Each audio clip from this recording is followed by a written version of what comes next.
اور برکت دیجیے شعبان میں اور پہنچائیے ہم کو رمضان میں۔ تو اسے معلوم ہوتا ہے کتنی اہمیت تھی کہ 2 مہینہ پہلے سے دعا فرماتے حضور، امت کو تعلیم دیا۔ تو رمضان کے تمام رمضان یوں تو سارے مہینے اسی کے ہیں، لیکن کچھ خصوصیات ہوتی ہیں ہر دن کی۔ سارے دن تو اسی کے ہیں لیکن دنوں میں بھی خصوصیات ہیں۔ مثلا جمعہ دن ہے، سید الایام کہا گیا ہے، سارے دنوں کا سردار ہے۔ جمعے کی خصوصیات یہ ہے کہ جمعے دن کسی کا انتقال ہو جائے تو قیامت تک حدیث میں آتا ہے حساب کتاب نہیں ہوگا، اور ہفتے میں 2 دن اعمال پیش ہوتے ہیں، پیر کے دن اور جمعرات کے دن، اور جمعے دن انبیاء علیہ السلام پر اعمال پیش ہوتے ہیں امت کے اور والدین کے اوپر۔ تو کتنے لوگ والدین کے لیے ایصال ثواب کرتے ہیں، تو غنیمت جاننا چاہیے جب ہم ایصال ثواب کریں تو ہماری اولاد بھی ہماری یہ جیسا انسان کرتا ہے اپنے والدین کے ساتھ ویسی اس کی اولاد کرتی ہے اس کے ساتھ۔ تو پہلے زمانے میں ایک رمضان سنت مطابق گزار لیتے تو دوسرے رمضان تک اس کے اثرات رہتے، ایک جمعہ سنت مطابق گزار لیتے تو دوسرے جمعے تک اس کے اثرات رہتے، ایک حج کر لیتے تو دوسرے حج تک اس کے اثرات رہتے۔ آج رمضان پر رمضان گزر رہے ہیں، ہماری حالات میں انقلاب نہیں آتا ہے، تبدیلی نہیں آتی ہے۔ اتنے لوگ ہیں کہ سنت سے یہ رمضان سے پہلے جن گناہوں میں مبتلا تھے رمضان میں بھی انہی گناہوں میں مبتلا ہے۔ عادات کا بدلنا یہ آسان نہیں ہے، اس لیے ایک مقولہ ہے جبل گردد جبلت نہ گردد، اخلاق کا بدل جانا، جبلت کا بدل جانا یہ آسان نہیں ہے۔ پہاڑ اگر بدل گیا ٹل گیا تو اس کو مان لو، لیکن بڑی محنت کرنی پڑتی ہے۔ تو اس لیے پیچھے یہاں پہ ایک روایت سنائی گئی تھی، پھر وقت ختم ہو گیا تھا، آج پھر اسی روایت کو پورا کیا جا رہا ہے۔ حضرت جابر ابن عبداللہ رضی اللہ تعالیٰ عنہ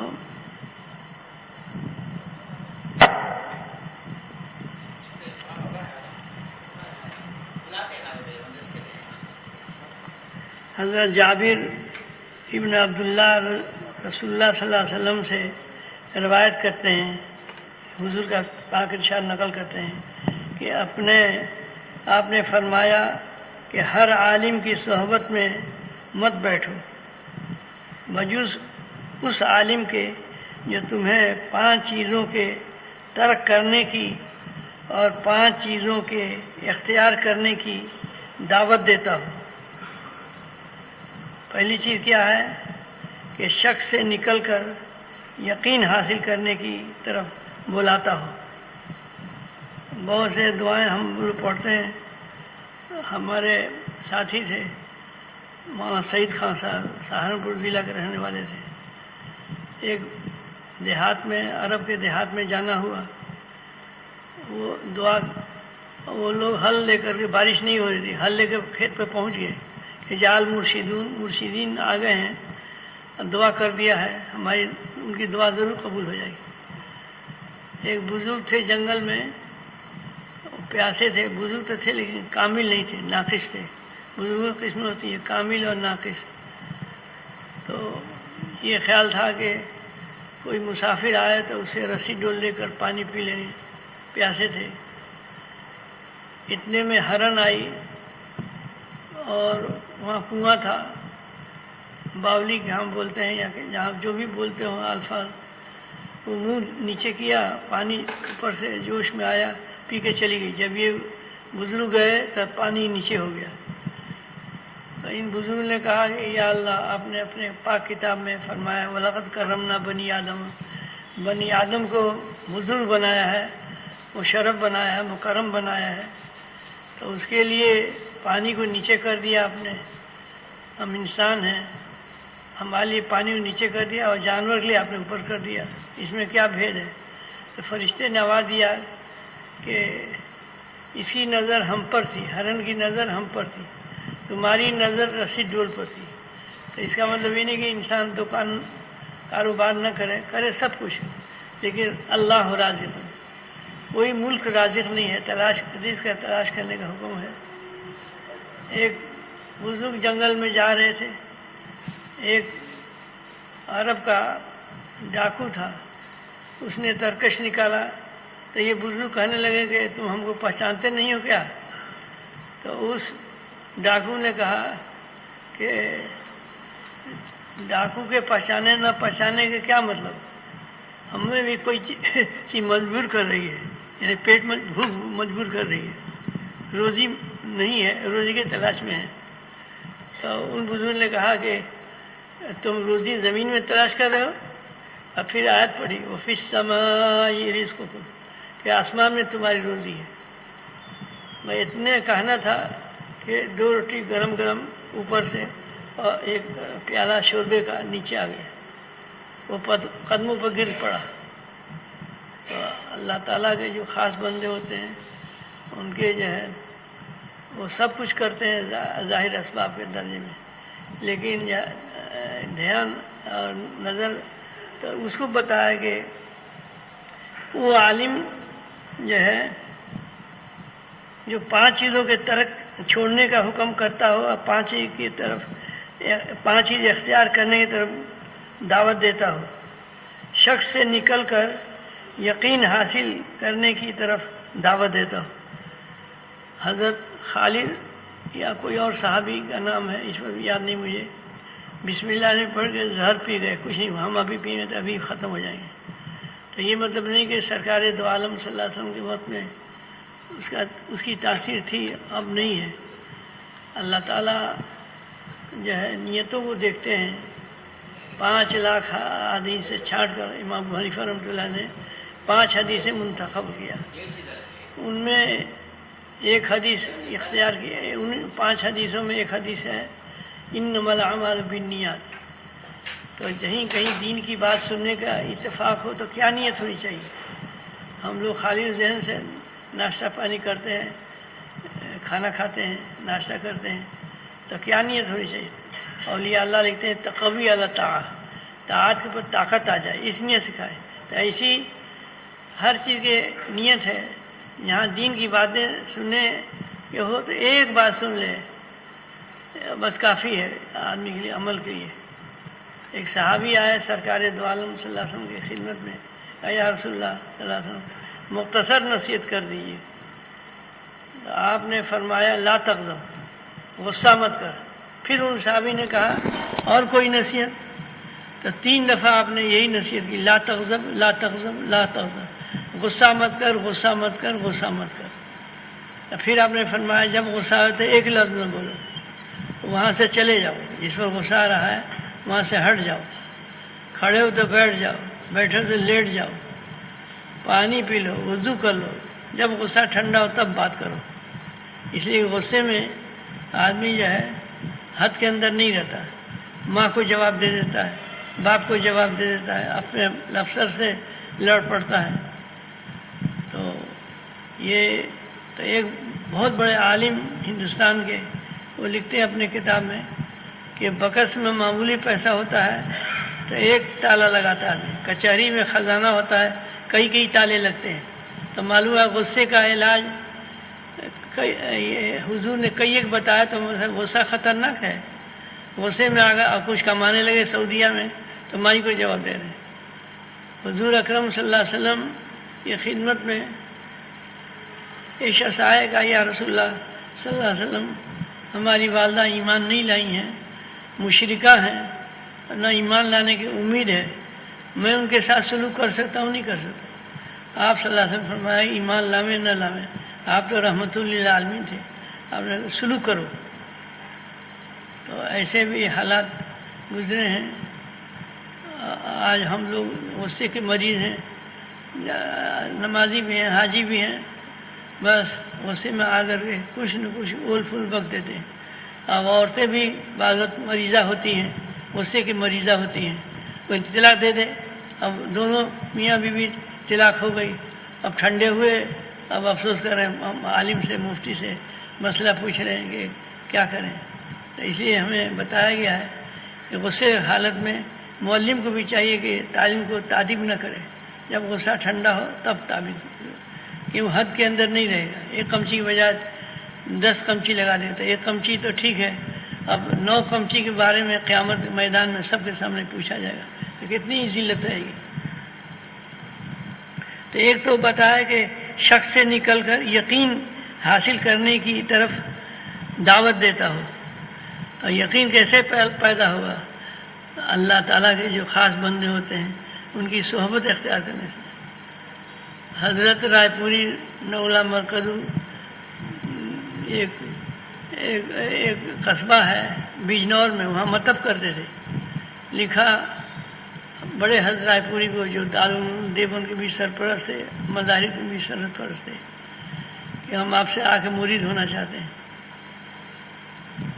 تو حضرت نے کہا کہ فلاں بزرگ حیات ہیں، ان کی خدمت میں جاؤ، ان سے بیعت ہو جاؤ. پھر انہوں نے کہا کہ ہمیں معلوم ہے جو کچھ ملا ان کے برکت سے ملا آپ کو، لیکن ہمیں تو آپ سے محبت ہے. تو ایسے وقت میں آئے کہ پردیسی آدمی سے دیکھا کہ بھائی کون پوچھنے والا ہے، تو دیکھا حضرت کے قریب کون ہے. اس خادم کی خدمت شروع کیا، وہ مرتے گئے یہ بڑھتے گئے. پھر ایک وقت ایسا آیا کہ ہر کی خدمت کر دو مخدوم شد.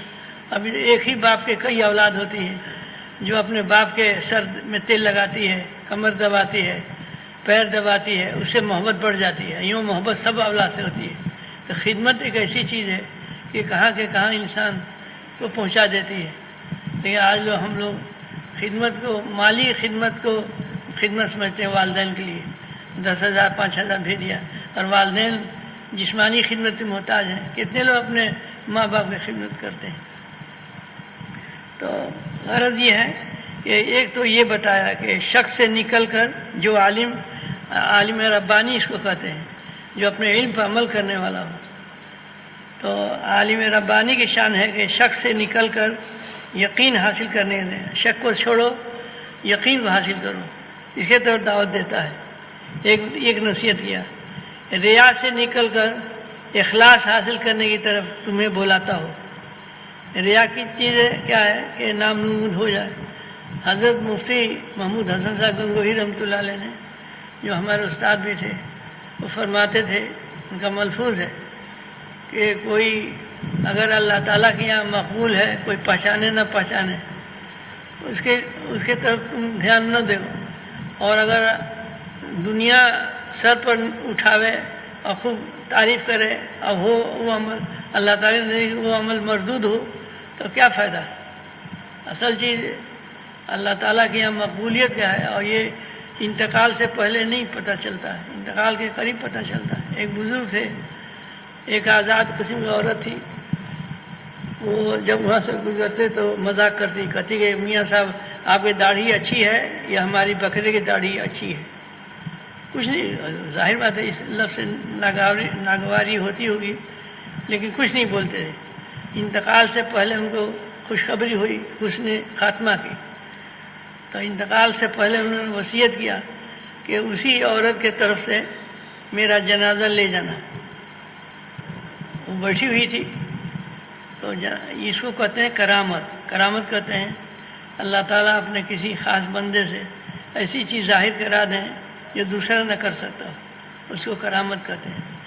معجزہ کہتے ہیں جو نبی ہونے کا دعویٰ کرتے ہیں. سرکار دو عالم صلی اللہ علیہ وسلم نے کہا میں نبی ہوں، تو کفار نے کہا کہ آپ نبی ہیں تو جو چاند کو 2 ٹکڑا کر دیجئے. اس میں تو اختلاف ہے کہ یہ واقعہ ہوا کہاں. بعضے کہتے ہیں میدان منی میں ہوا، بعضے کہتے ہیں کہ یہ جبل قبیس پر ہوا جو بیت اللہ سامنے ابھی بھی کھڑا ہے. واقعہ صحیح ہے.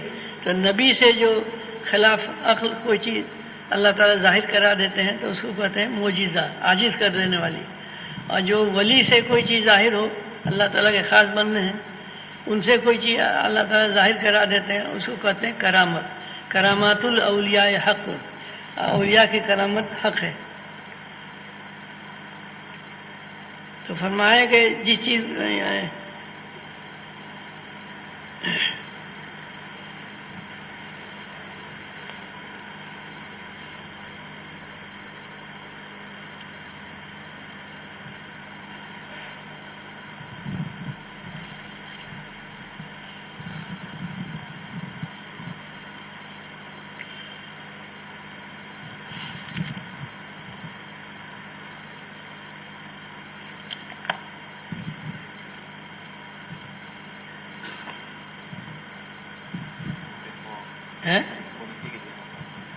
اچھا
ابھی اس وقت کہاں تھا اور مضمون میں سنا رہا تھا، اس وقت نکل گیا ہے۔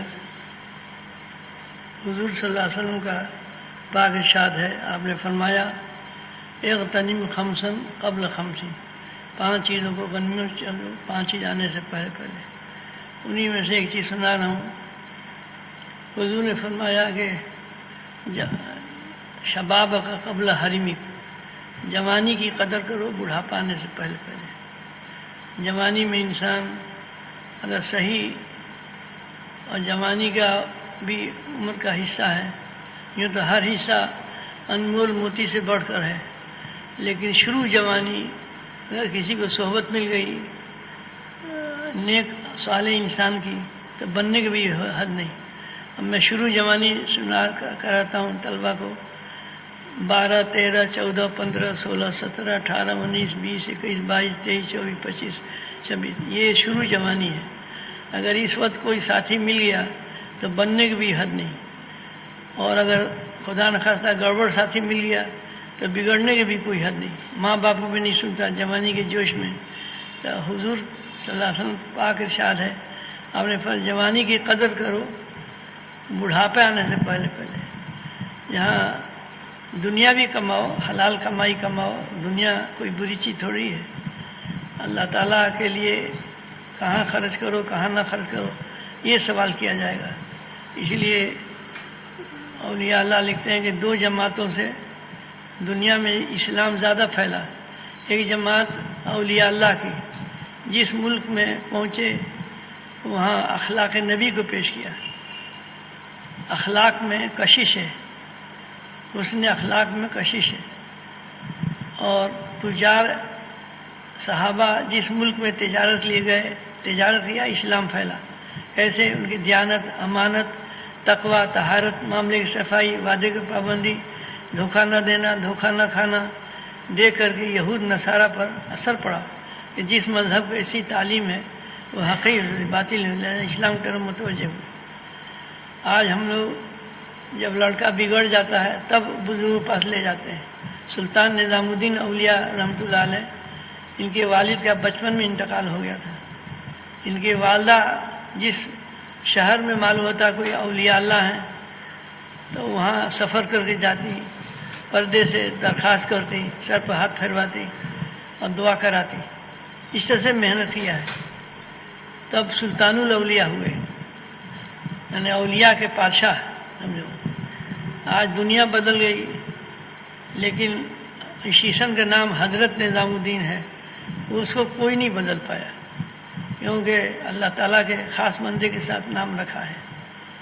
تو حرم شریف میں داخل ہوئے بڑے پیر صاحب، تو دیکھا کہ کوئی حضور کے ایک سنت پر کوئی عمل نہیں کر رہا ہے، میں ہی اس کو عمل کر کے اس سنت کو زندہ کر دوں۔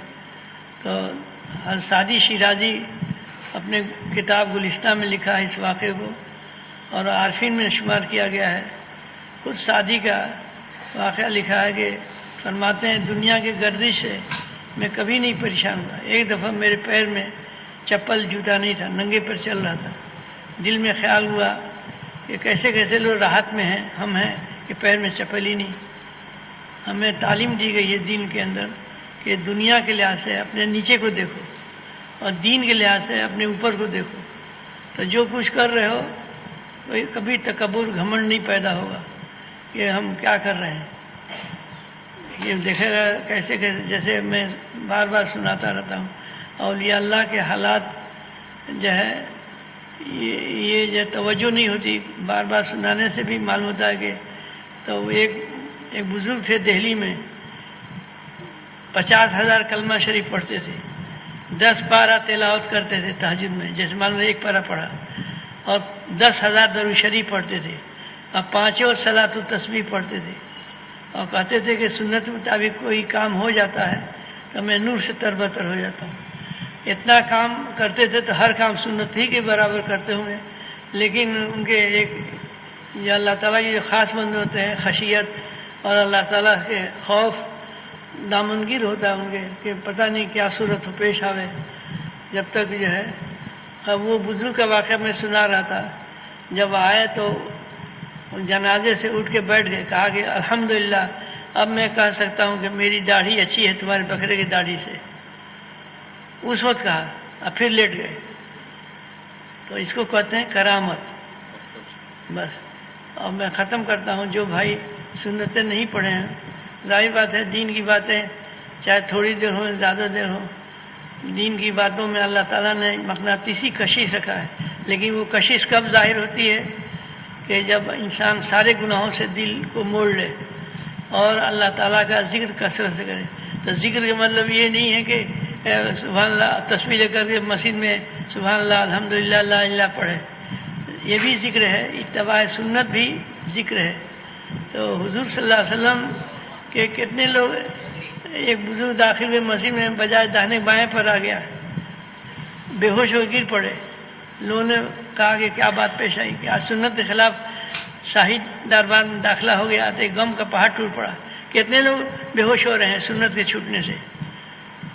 تو اس لیے بھائی اصل معیار جماعت کے لوگ یہی تو دعوت دے رہے ہیں کہ سنت طرف آؤ، سنت طرف آؤ، اور کوئی دعوت نہیں ان کی، لیکن لوگوں کو وقت نہیں ملتا۔ اور تو اس لیے وہ بزرگ بجائے داہنے کے بائیں پر داخل ہو گئے، بے ہوش ہو گر پڑے کہ اللہ تعالیٰ کہیں ناراض ہو جائے۔ اس کو ہمارے ایک استاد نے کہا، کیف روحانی اسے حاصل نہیں جو نبی کے عشق میں کامل نہیں۔ تو نبی کے عشق میں کامل کیسے ہوگا؟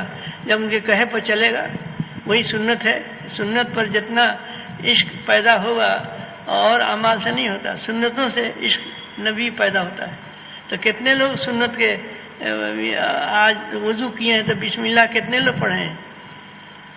18 سنتوں میں ایک سنت یہ بھی ہے کہ بسم اللہ نہیں پڑھ کے وضو شروع کریں۔ سبحان ربک رب العزت عما یصفون وسلام علی المرسلین والحمد للہ رب العالمین۔ جو بھائی سنتیں نہ پڑھیں پڑھ لیں، پڑھنے کے بعد پھر امام صاحب خطبہ پڑھیں گے۔